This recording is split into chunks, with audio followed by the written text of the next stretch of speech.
Alors, il est 20 heures. Bonsoir à toutes et à tous. Donc, je vous propose de commencer cette petite session live qui a vocation à durer une petite heure euh, dans le cadre de la série des live man, ما بعد Covid-19. Donc nous sommes ensemble ce soir pour discuter et voir ensemble quel pourrait être l'impact de la pandémie du Covid-19 et de ses retombées sur les contrats commerciaux. Donc l'approche que je vais vous proposer tout au long de cet exposé est une approche pratique à vocation didactique afin de voir avec vous donc les différentes pistes, les différentes solutions qui pourraient être envisagées pour contrer les difficultés rencontrées justement dans le cadre de relations contractuelles, de contrats d'affaires, donc qui seraient des relations contractuelles établies qui ont été établies en amont de ce qu'on appelle plus communément la crise du Covid-19. Donc c'est dans cette optique-là que nous sommes ensemble ce soir. Alors pour vous exposer un peu les principales étapes de l'exposé que je m'apprête à entamer, je vous propose tout d'abord de replacer le contexte, la crise que connaît le Maroc, donc la crise du Covid-19 dans son contexte plus global. Donc de rappeler le contexte dans lequel s'inscrivent les différentes mesures qui ont été adoptées par notre gouvernement et qui sont venues impacter les relations contractuelles en cours. Ensuite, une petite présentation, une petite typologie des contrats d'affaires à caractère commercial, toujours donc dans le cadre du propos introductif. Pour ensuite entamer donc l'exposé proprement dit, premièrement voir ensemble et de façon assez succincte les nouvelles technologies qui sont à la disposition des co-contractants et les différents outils technologiques qui pourraient leur permettre qui permettent en fait dans certains cas de poursuivre l'exécution des contrats et donc d'honorer les obligations qui en découlent, pour s'atteler par la suite à l'étude plus en détail de ce qu'on appelle en droit des contrats l'imprévision. Et dans un troisième temps, donc voir ensemble ce qu'on appelle la force majeure, ses conséquences et les différentes solutions qui pourraient être envisagées pour contrer les retombées néfastes qui découlent de l'imprévision et de la force majeure. Enfin, de l'imprévision d'une part et de la force majeure d'autre part. Imprévision et force majeure qu'on définira plus en détail par la suite. Donc, pour replacer les choses dans leur contexte, je rappellerai brièvement donc le virus respiratoire responsable du syndrome respiratoire aigu sévère plus communément appelé Covid-19, qui est apparu donc au mois de décembre ou début janvier dans la ville de Wuhan, qui est donc la capitale de la province du Hubei, en Chine populaire, a causé un certain nombre de décès, un certain nombre de victimes donc de par le monde et plus spécifiquement donc au sein de notre pays. Et c'est ce qui a poussé nos autorités à prendre un certain nombre de mesures dès mi-mars afin de faire face à ce fléau assez rapidement qualifié par l'OMS de pandémie. Donc c'est dire l'envergure de cette épidémie, l'envergure de ce phénomène auquel nous devons faire face aujourd'hui. Et donc c'est ainsi que les autorités marocaines ont adopté ont pris le parti de décréter l'état d'urgence sanitaire dès mi-mars. Et cela s'est notamment traduit par l'adoption d'un certain nombre de mesures qu'on pourrait qualifier d'extrêmement strictes, voire de drastiques, qui ont pour but principalement de limiter au maximum la progression de la contamination donc par le Covid-19 de la population marocaine. Donc ces mesures drastiques, bon, sans rentrer dans le détail des mesures qui ont été adoptées, ont eu pour conséquence donc de limiter la circulation des personnes et de restreindre en tout ou partie les activités basées, alors qui sont soit basées sur, soit qui impliquent un fort degré d'interaction sociale. Et donc cela en fait est venu, cela a eu mécaniquement des répercussions sur différents pans de l'activité économique nationale et internationale, mais donc plus spécifiquement de l'activité économique des différents business qui constituent le maillage de l'économie de notre pays. Et économie qui est pour l'essentiel constituée par des opérateurs privés liés entre eux par des contrats commerciaux qui concrétisent et qui régissent en fait des relations d'affaires. Et c'est donc ces contrats commerciaux qui ont connu qui se sont vus fortement impactés par les mesures drastiques qu'on évoquait tout à l'heure. Alors il faut savoir que les contrats commerciaux, plus communément appelés donc les contrats d'affaires, sont des contrats dont la teneur est extrêmement variable, dont les stipulations sont extrêmement variables, et notamment lorsqu'il s'agit des stipulations qui ont vocation à régir ce qui est supposé se produire en cas de difficulté d'exécution. Donc on a un spectre extrêmement large de stipulations contractuelles possibles. Je suis même tentée de dire en fait qu'on a autant de stipulations contractuelles que de contrats en tant que tels. Donc on a à une extrémité du spectre des contrats dont aucune des stipulations ne traite des difficultés d'exécution, et à l'inverse, à l'autre extrémité du spectre, des contrats qu'on pourrait qualifier d'extrêmement sophistiqués, qui détaillent les difficultés d'exécution pouvant être rencontrées tout au long de la vie du contrat et les mécanismes qui ont vocation à prendre le pas en cas justement de survenance de ces difficultés. Donc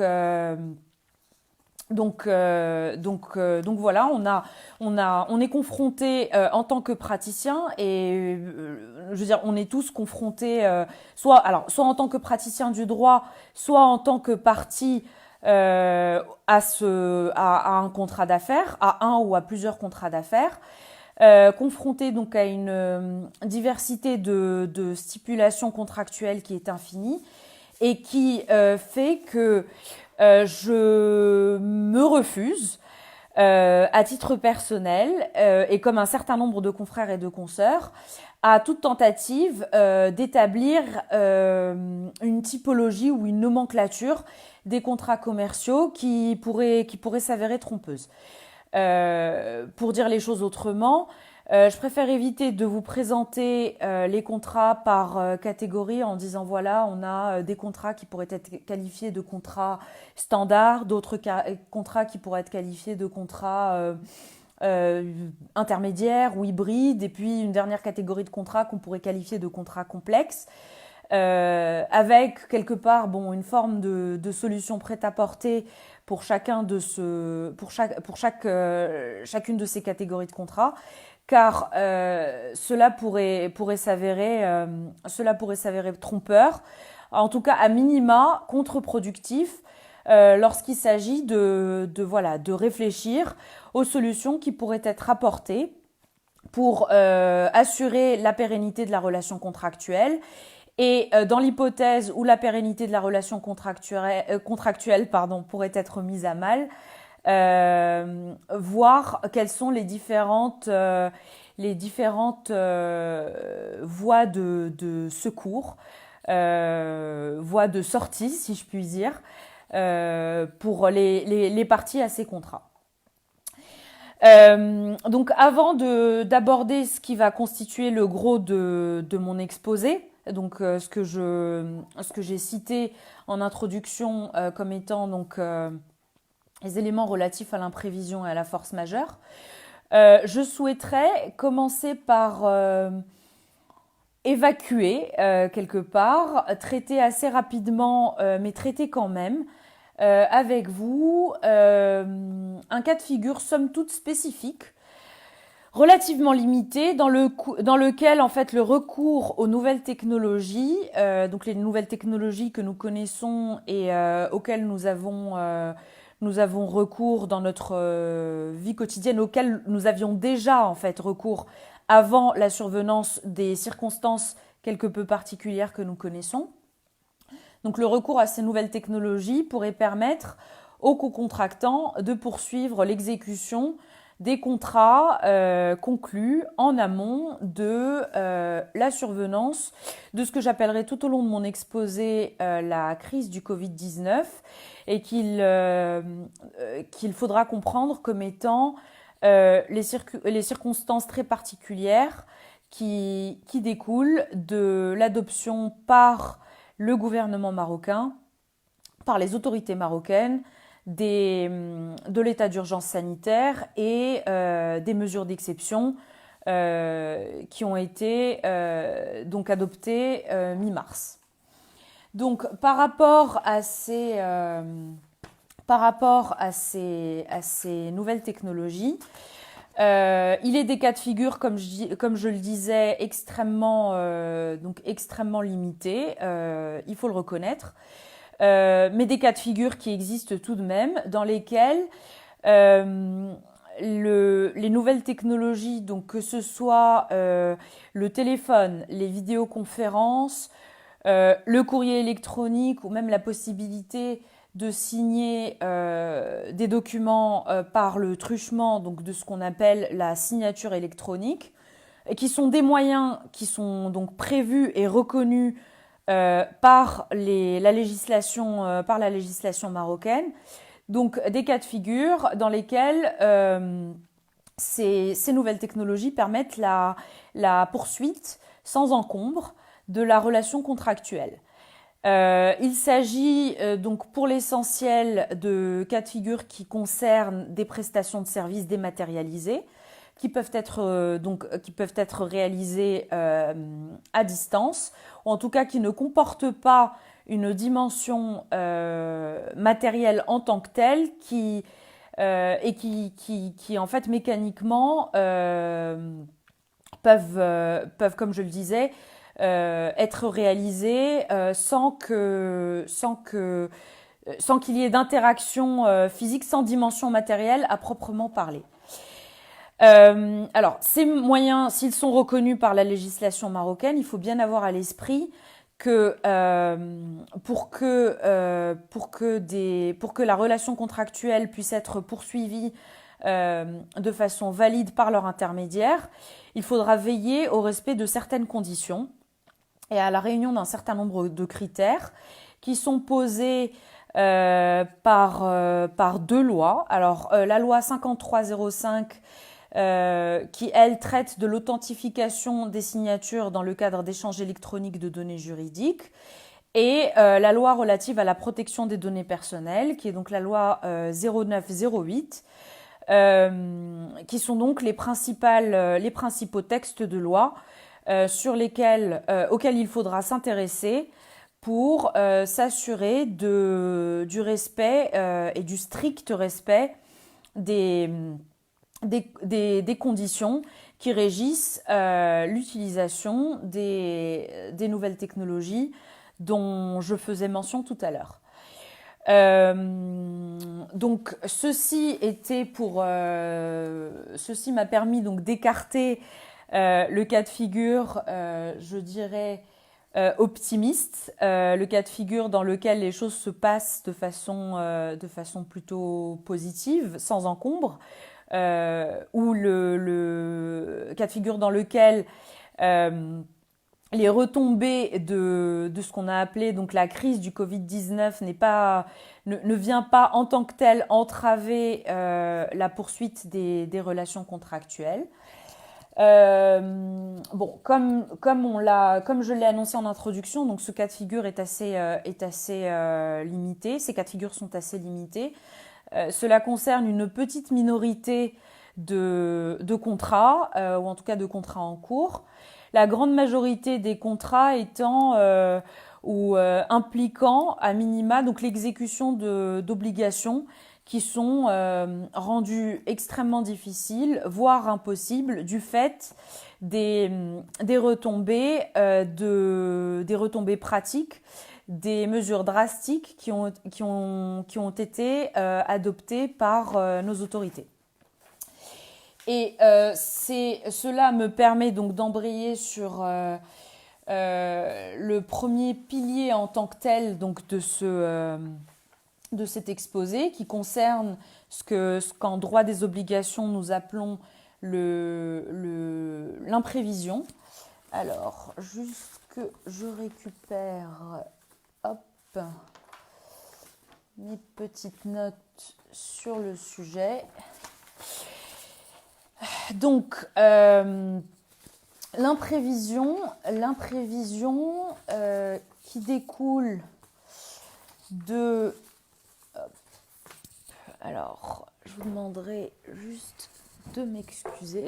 Hop là, momentanément, j'ai laissé mes notes sur le sujet à l'autre bout de la pièce, ce qui n'était absolument pas la chose à faire, j'en conviens. Donc, l'imprévision. Alors, l'imprévision qu'on pourra définir sur le plan juridique comme étant comme découlant de la survenance d'un événement impliquant un changement de circonstances qui ne pouvait, en toute hypothèse, être prévu au moment de la formation du contrat et qui rend l'exécution de l'obligation contractuelle, alors non pas impossible, car ça c'est ce qui caractérise, comme on le verra tout à l'heure, la force majeure, mais beaucoup plus difficile ou beaucoup plus onéreuse que ce qui était prévu initialement. Alors il faut savoir qu'en droit marocain, comme dans un certain nombre d'autres droits, et notamment en droit français jusqu'à la réforme du Code civil qui est survenue en 2016, en droit marocain, l'imprévision, la révision pour imprévision n'est pas reconnue n'est pas reconnue en fait en droit marocain. Alors n'est reconnue ni par les textes ni par le juge. Que je m'explique. Le contrat est considéré en fait comme constituant la loi des parties.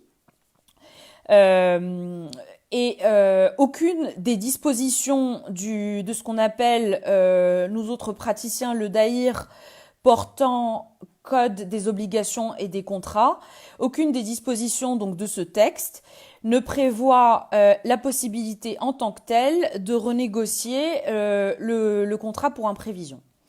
Donc c'est à cet égard que le juge marocain se refuse à intervenir pour réviser le contrat, pour revoir les stipulations de ce dernier, que ce soit sur la forme ou sur le fond. Et cela, alors aussi lourde que puissent être les conséquences découlant justement de ce changement de circonstance, aussi lourde qu'elle puisse être pour le co-contractant qui se serait soudainement retrouvé fortement contraint par la combinaison des obligations contractuelles qui étaient les siennes ab initio, avec ces circonstances nouvelles qui relèvent donc de ce qu'on a appelé l'imprévision et qui sont venus modifier considérablement donc l'équilibre du contrat. Alors, que faire dans ce cas de figure? Si on se retrouve dans un cas de figure dans lequel voilà, les obligations contractuelles sont rendues plus difficiles à exécuter, alors et ou plus onéreuses à exécuter pour l'un des co-contractants, et que donc on se situe sous l'empire du droit marocain, et que ce faisant on ne peut pas attendre du juge qu'il prenne le parti de modifier la teneur du contrat pour rééquilibrer les choses au bénéfice plutôt du co-contractant qui se retrouverait fortement donc contraint du fait de ce changement de circonstances. Alors que faire? Je dirais que ça dépend du cas de figure dans lequel on se situe. On distinguera deux cas de figure. Le premier cas de figure est celui dans lequel le contrat en tant que tel, donc l'instrumentum, contient des stipulations contractuelles qui seraient venues anticiper autant que faire se peut ce type de difficultés et proposer par anticipation la marche à suivre dans ce cas de figure. Donc ça, c'est le cas de figure quelque part que je qualifierais de favorable, car les parties auront anticipé les difficultés, en tout ou partie. Et donc ce cas de figure, est à opposer au second cas de figure, qui est celui dans lequel le contrat ne prévoirait rien, en tout cas aucune stipulation qui aurait vocation à permettre aux parties de décider de la marche à suivre en cas de survenance d'un événement que l'on pourrait qualifier d'imprévisible au sens du droit des contrats marocains. Que faire? Comment est-ce que la question qu'on pose, c'est celle de savoir concrètement, comment est-ce que le débiteur d'une obligation peut faire en sorte de voir sa nouvelle réalité prise en compte par le créancier de son obligation. Alors, on a plusieurs éléments de réponse. Tout d'abord, et c'est ce qu'on préconise, c'est ce que nous autres praticiens préconisons,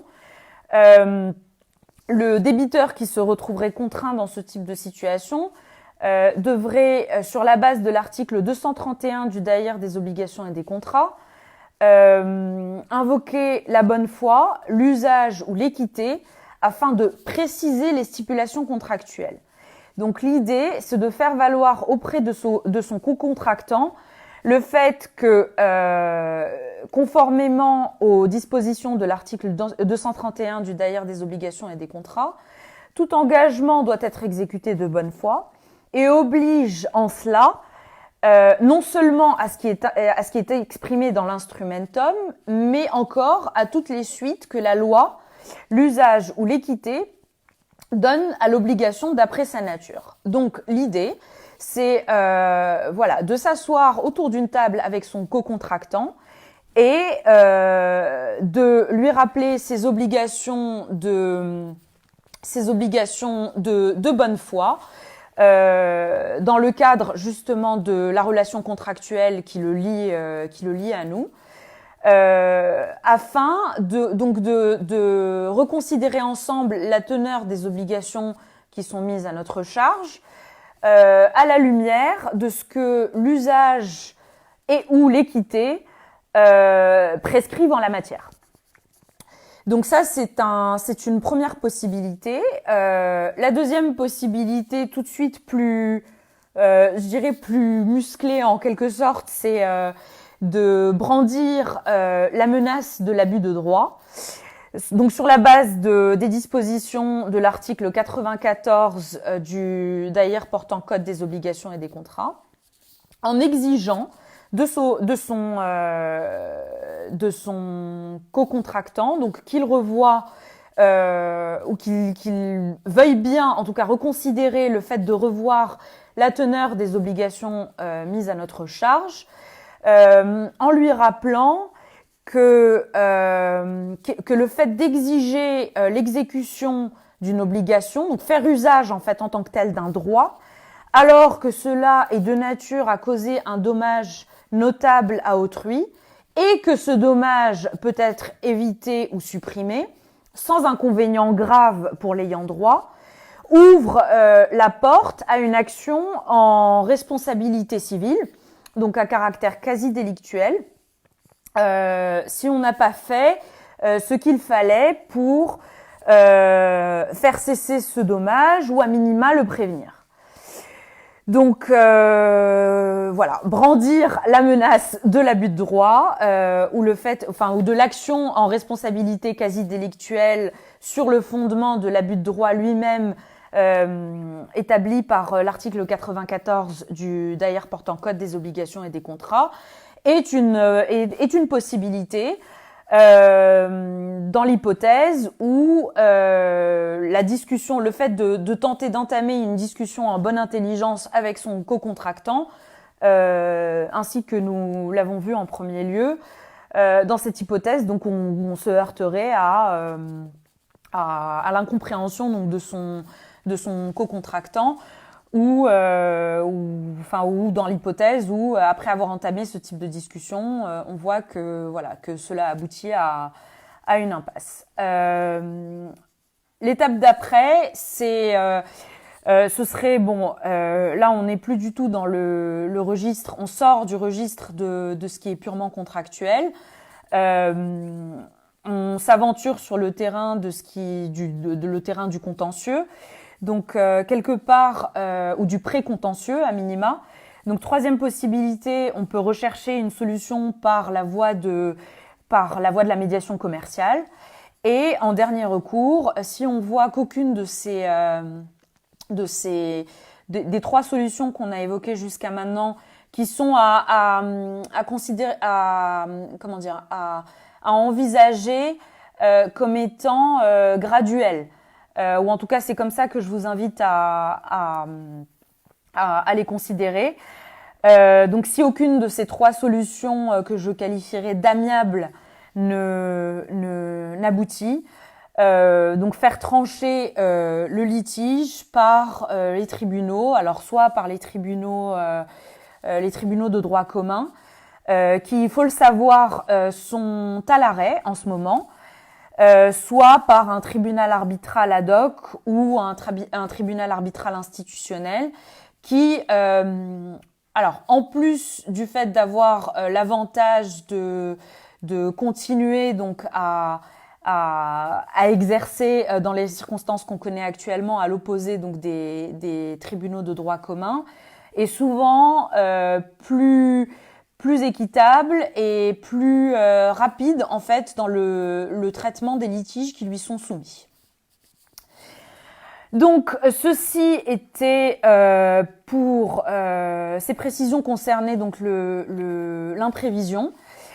L'imprévision est à distinguer de la force majeure. La force majeure qui, comme je le disais tout à l'heure, se distingue donc de l'imprévision par le fait que si ces deux éléments peuvent être définis de façon assez similaire, ils se distinguent par le fait que la force majeure en l'occurrence, rend impossible en tant que telle l'exécution des obligations qui étaient prévues au contrat. Donc pour reprendre la définition de la force majeure avec vous pour peut-être mieux situer les choses, peut être qualifiée de force majeure ou d'événements relevant de la force majeure tout événement, pardon, qui impliquerait donc un changement de circonstances qui ne pouvait être prévu au moment de la formation du contrat et qui rendrait l'exécution des obligations mises à la charge des co-contractants impossible et qui est totalement ou peut-être qualifié comme étant insurmontable.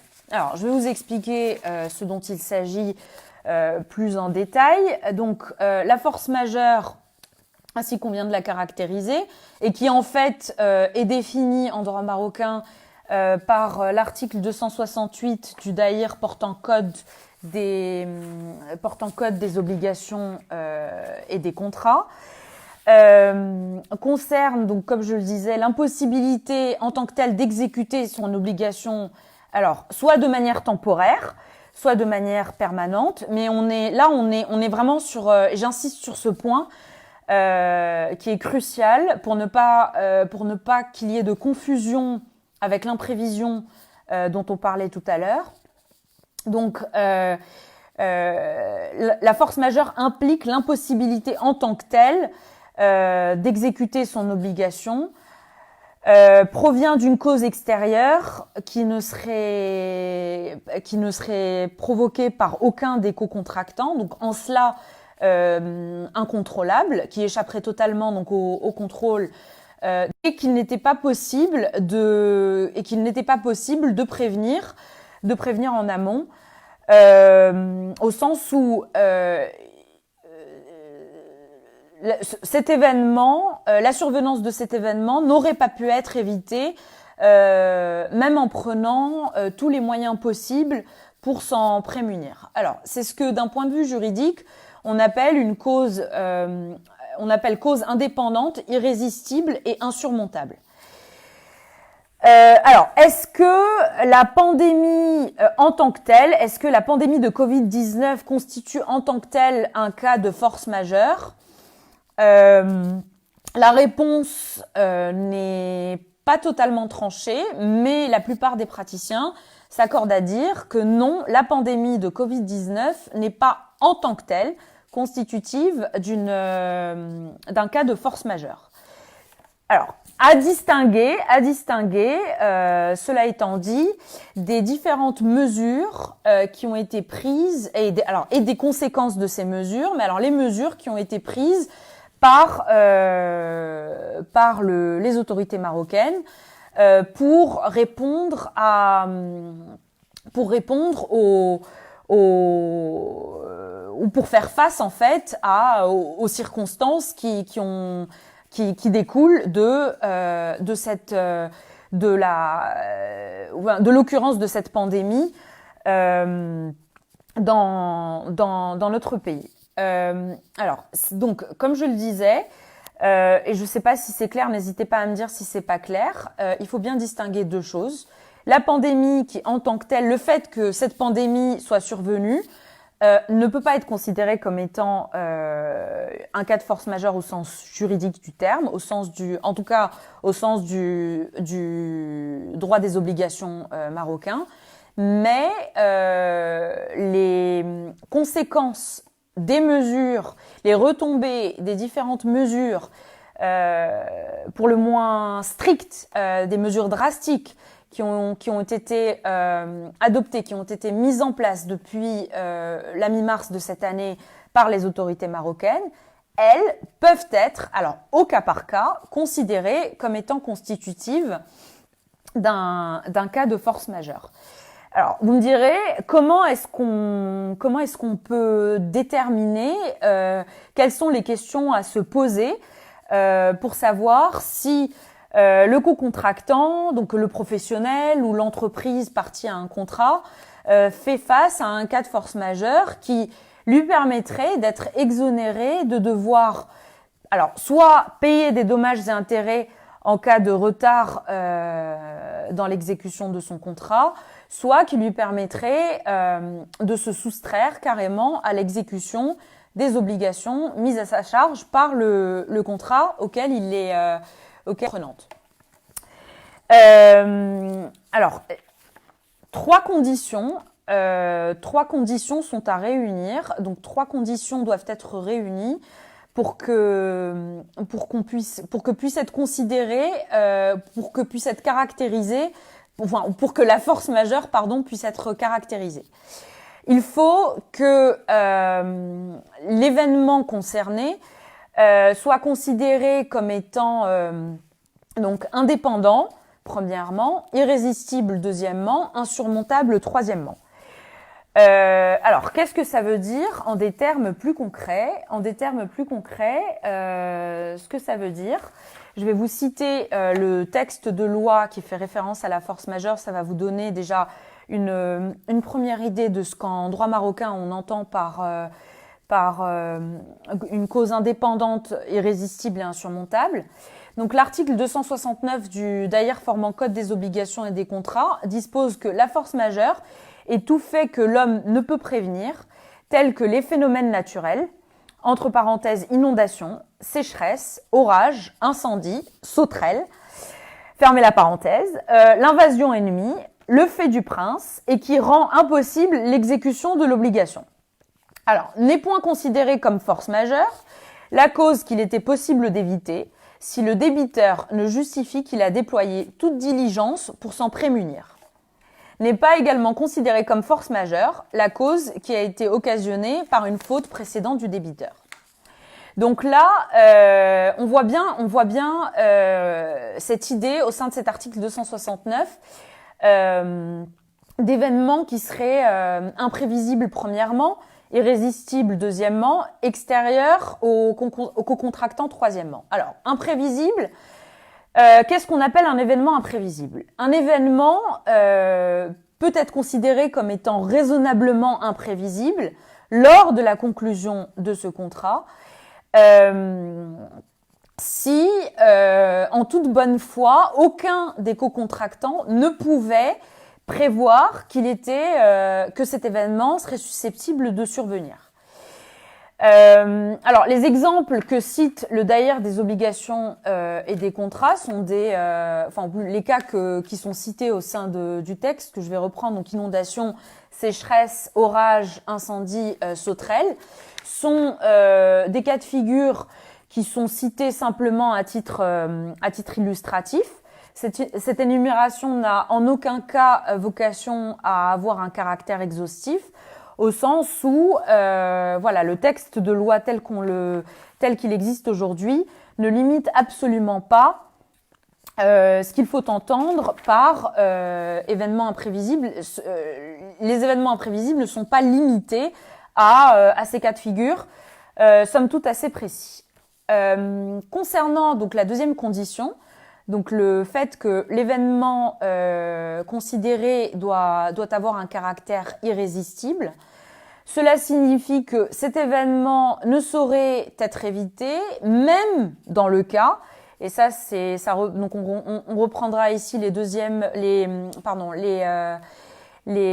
dispositions du deuxième alinéa de l'article 269 du Daïr portant code des obligations et des contrats. Donc cet événement ne pouvait être évité, même dans le cas où le débiteur de l'obligation concernée a déployé toutes les diligences nécessaires, toutes les diligences qu'il était en son pouvoir de déployer pour s'en prémunir.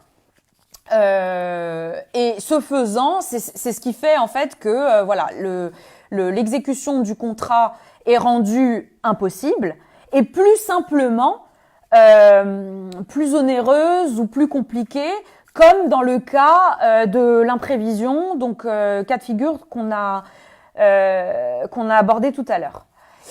Et enfin, donc troisième condition accumulée avec donc à considérer cumulativement avec les deux premières. Cet événement doit avoir un caractère extérieur, au sens où il doit non seulement ne pas avoir été causé par une des parties au contrat, mais au-delà de ça, il doit échapper totalement au contrôle des parties au contrat ou à minima, je me reprends, à minima de la partie qui de la partie débitrice de l'obligation concernée. Donc, vous me direz, alors voilà pour la partie un peu théorique, pour les aspects un petit peu théoriques de ce qu'on appelle force majeure en droit des obligations marocain. Je souhaiterais insister sur ce que j'ai déjà dit tout à l'heure. La survenance de la pandémie en tant que telle ne peut pas être considérée comme étant constitutive d'un cas de force majeure, en tout cas sous l'angle du droit des obligations marocain. Mais les mesures qui ont été adoptées en réponse justement à la survenance de cette pandémie, et donc adoptées notamment par les autorités marocaines, mesures qu'on évoquait plus en détail donc en introduction, elles peuvent être considérées comme étant comme étant constitutives d'un événement de force majeure. Alors, à condition que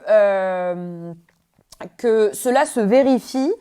Je veux dire, on est vraiment dans une optique, dans une question d'approche au cas par cas. C'est-à-dire qu'on ne peut pas dire de façon générale que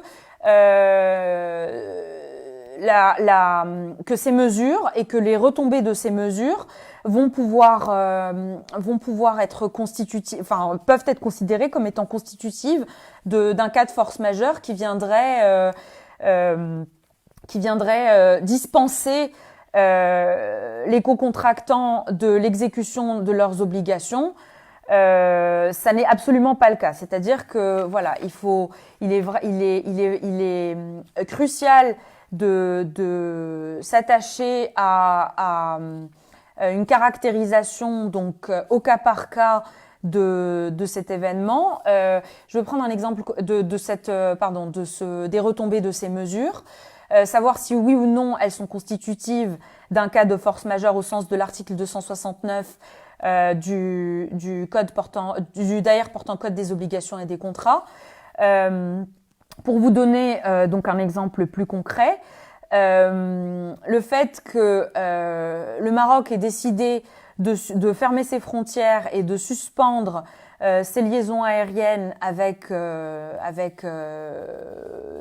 les autres pays peut être considéré comme étant un cas de force majeure du point de vue d'une compagnie aérienne qui se retrouverait ainsi dans l'impossibilité donc d'honorer un certain nombre, enfin ses obligations, les obligations qui sont mises à sa charge par des contrats en cours avec des prestataires de services. Prendre un exemple concret, les prestataires donc de services de catering, comme on dit en anglais, le terme m'échappe en français, mais voilà, de fourniture de repas. À partir du moment où voilà, il y a plus de, enfin les frontières sont fermées, les liaisons aériennes sont suspendues du fait d'une décision donc d'une décision prise par les autorités marocaines. Les avions ne peuvent plus voler. Mécaniquement, il n'y a plus du tout lieu en fait de commander des repas aux sociétés de restauration qui assurent habituellement ce type de service. Et donc, il est tout à fait entendable d'un point de vue juridique, et il est tout à fait admissible qu'une compagnie aérienne, ce faisant, invoque la force majeure pour suspendre un contrat en cours donc avec la société de restauration voilà qui en temps normal est en charge de la fourniture, de la préparation et de la fourniture des repas. Cette même mesure donc de fermeture des frontières et de suspension des lignes aériennes ne saurait à l'inverse être invoquée par je vais prendre comme événement constitutif de cas de force majeure par une société qui œuvrent principalement dans la promotion immobilière, par exemple. La promotion immobilière au Maroc et exclusivement au Maroc. Ce serait totalement hors de propos et ça ne saurait en fait être reconnu comme raison valable de ne pas exécuter les obligations qui sont mises à la charge de cette société par un contrat quel qu'il soit. Et ou alors comme étant quelque chose qui l'exonérerait du paiement, enfin du paiement de dommages et intérêts à son co-contractant, à son co-contractant. Donc ceci était simplement pour illustrer ce que j'ai voulu qualifier, ce que j'ai qualifié comme étant une approche qui doit nécessairement être opérée au cas par cas,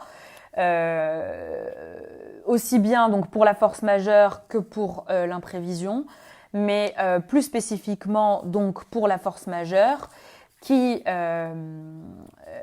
pour vous le dire et pour le préciser concrètement et en pratique, n'est reconnu, fait l'objet en fait d'une appréciation extrêmement stricte par les juges et n'est reconnu véritablement que, et j'insiste là-dessus, si les 3 critères qu'on a évoqués, donc relatifs au caractère imprévisible, premièrement, irrésistible, deuxièmement, et extérieur, troisièmement, de l'événement venu perturber le bon déroulement de la relation contractuelle. Donc cela fait l'objet donc d'une appréciation extrêmement stricte par les juges, et donc c'est tout l'intérêt de bien s'attacher lorsqu'on désire se prévaloir de ce cas de figure.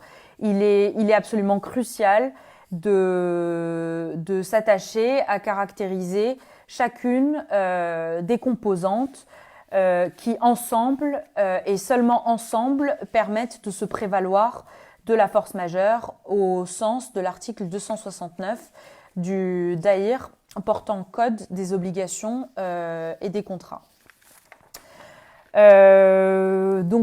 Voilà pour ce petit aperçu des solutions qui s'offrent à nous et qui s'offrent à vous en matière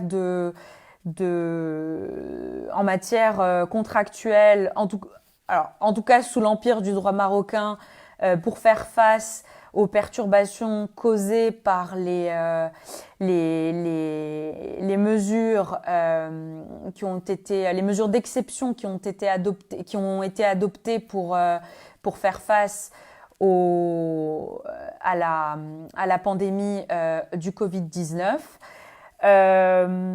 Je sais pas si je suis une novice du live, donc je ne sais pas du tout s'il est possible d'ouvrir le champ aux questions éventuelles qui pourraient être posées. Je pense que si vous avez des questions, vous pouvez les mettre en commentaire et j'y répondrai. Voilà. Donc, en attendant, peut-être que vous réfléchissiez aux questions éventuelles que vous pourriez avoir. En conclusion de mon propos, qu'il s'agisse donc plutôt, en fait, si on devait reprendre les choses dès le début, dans le contexte qu'on connaît actuellement, dans les circonstances d'exception auxquelles on est confronté aujourd'hui, il faut tout d'abord tenter autant que faire se peut de poursuivre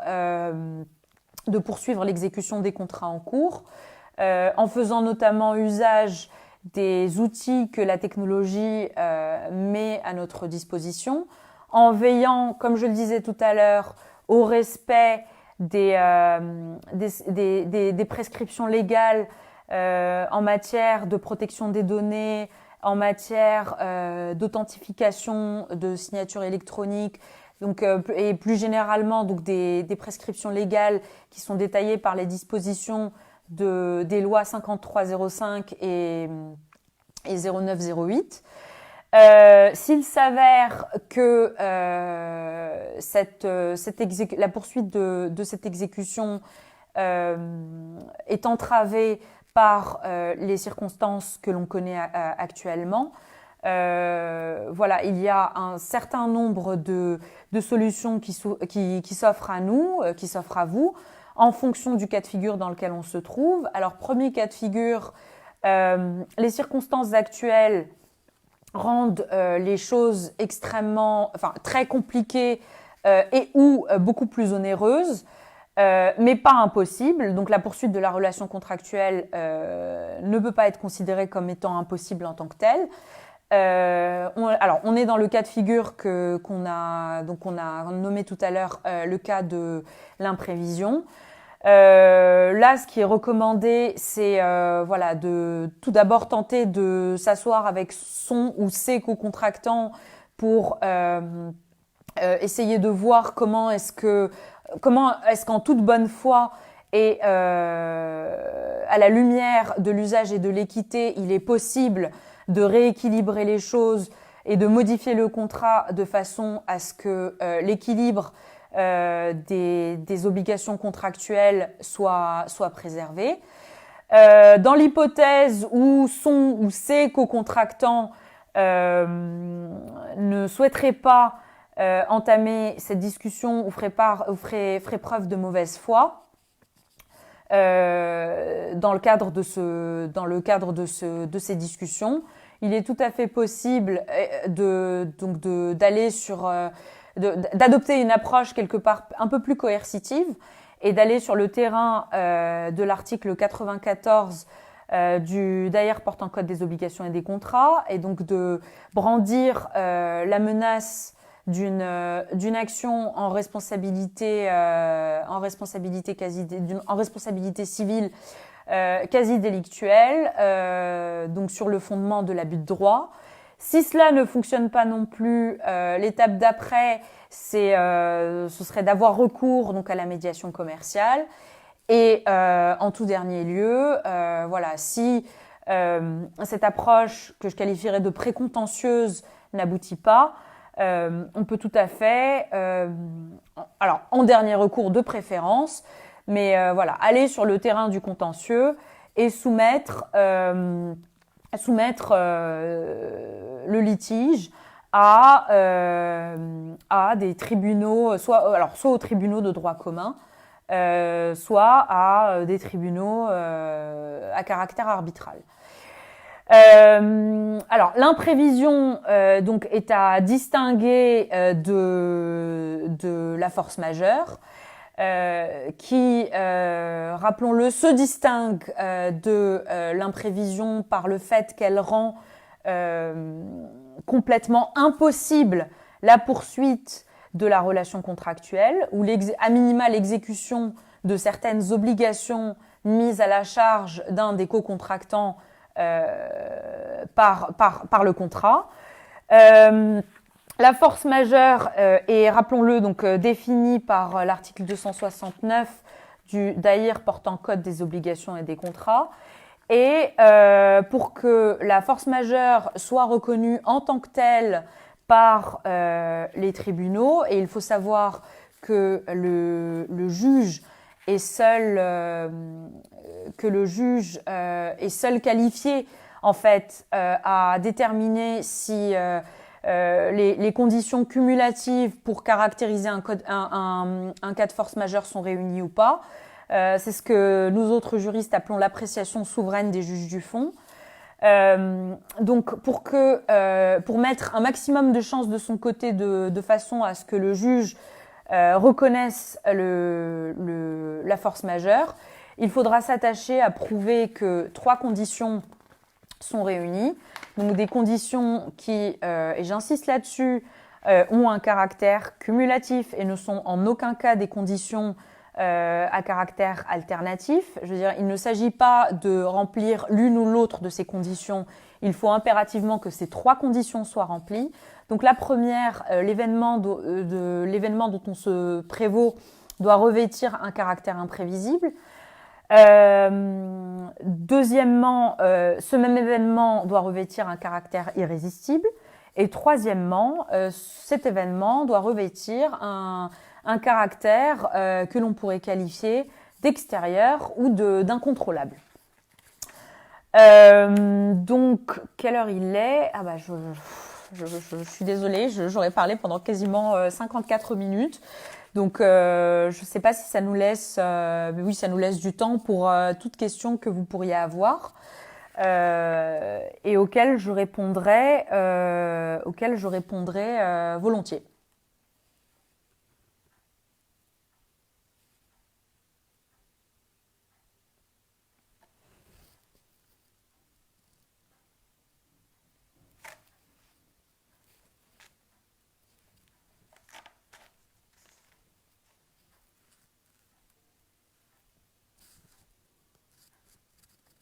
Pas de questions?